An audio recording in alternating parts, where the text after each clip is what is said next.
कल हम लोगों ने नॉन कोऑपरेशन खिलाफत मूवमेंट के बारे में पढ़ा था और यह जाना था जो नॉन खिलाफत मूवमेंट फरवरी 1922 में महात्मा गांधी के द्वारा बंद कर दिया गया।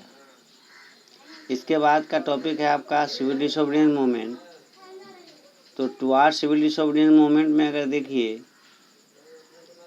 तो आपने यह जाना जो महात्मा गांधी ने यह प्लानिंग किया जो सारे सत्याग्रही वायलेंट हो जाते हैं, अतः इनको प्रॉपरली ट्रेनिंग देना होगा ताकि अगले माह से स्ट्रगल के लिए तैयार हो सकें।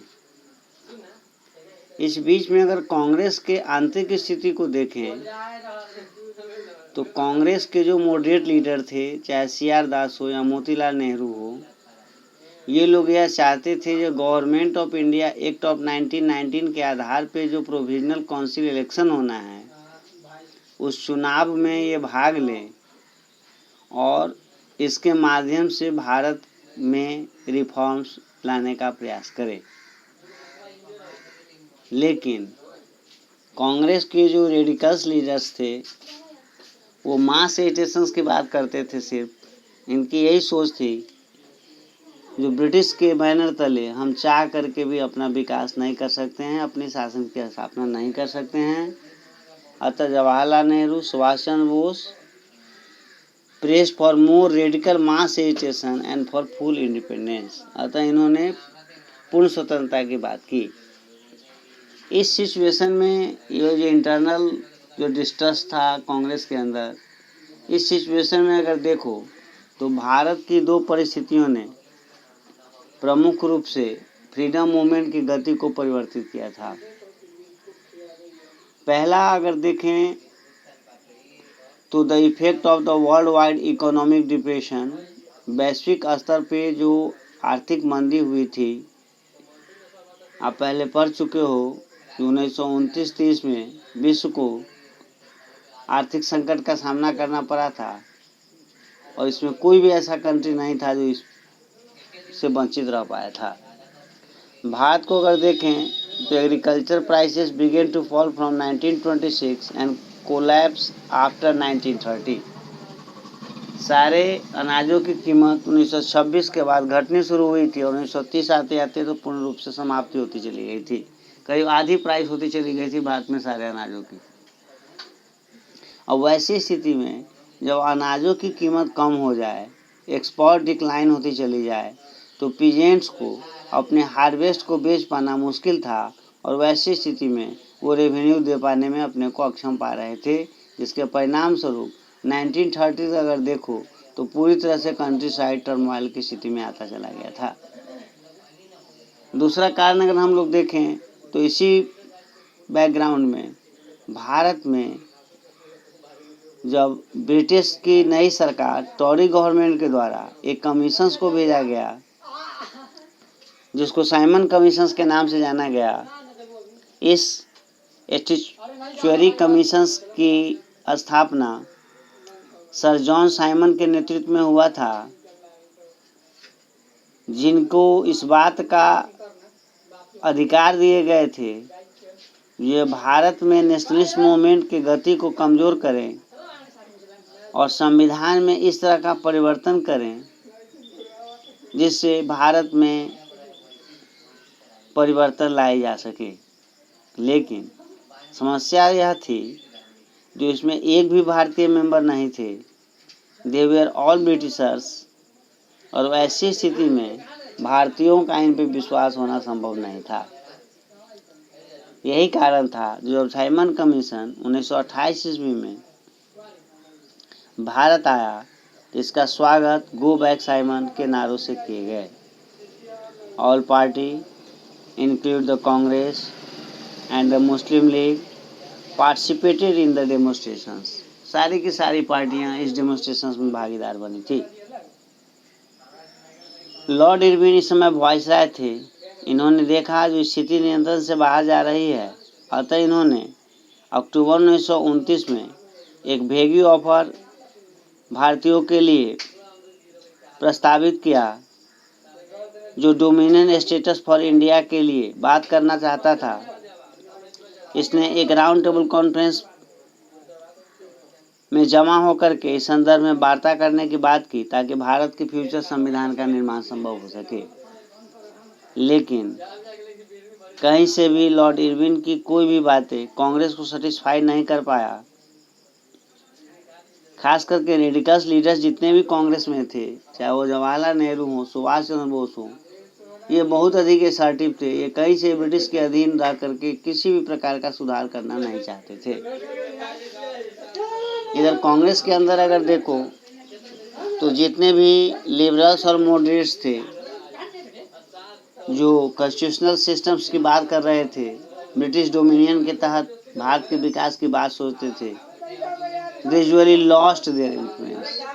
धीरे धीरे इनका प्रभाव समाप्त होता चला गया था। यही कारण था, इसी पृष्ठभूमि में दिसंबर 1929 में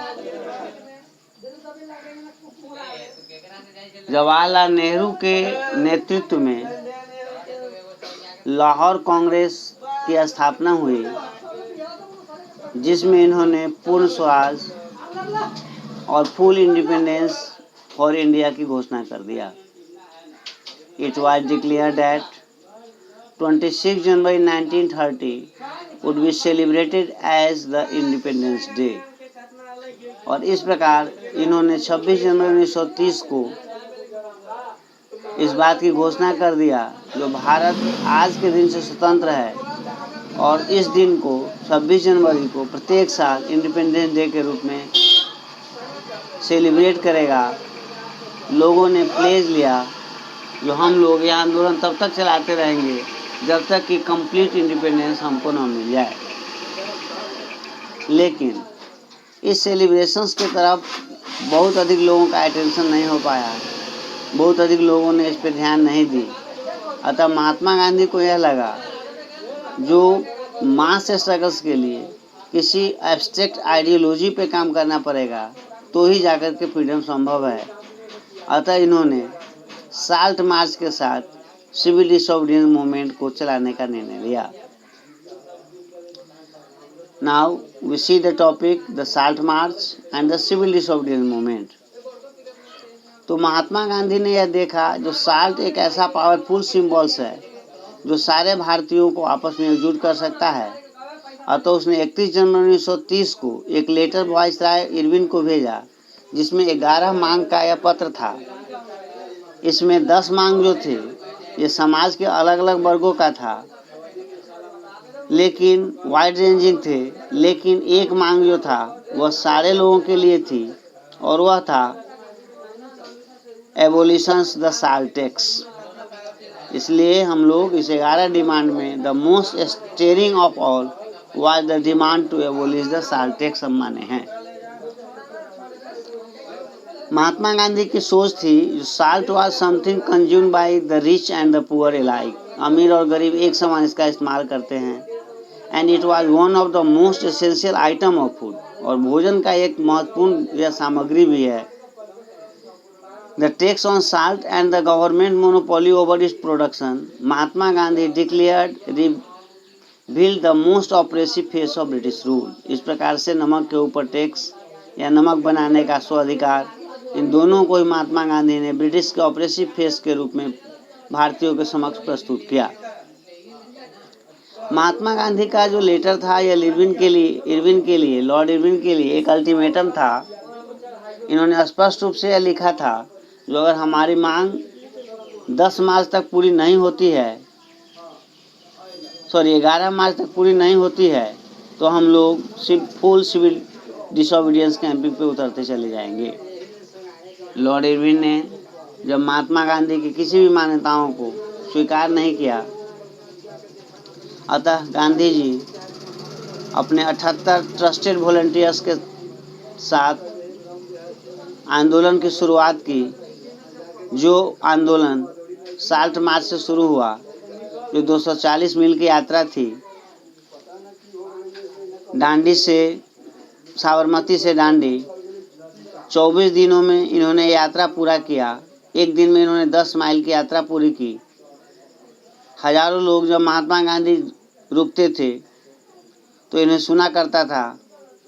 और यह समझने का प्रयास करता था जो स्वराज का मतलब क्या है। 6 अप्रैल On 6 April, he reached Dandi and ceremonially violated the law, manufacture salt by boiling seawater.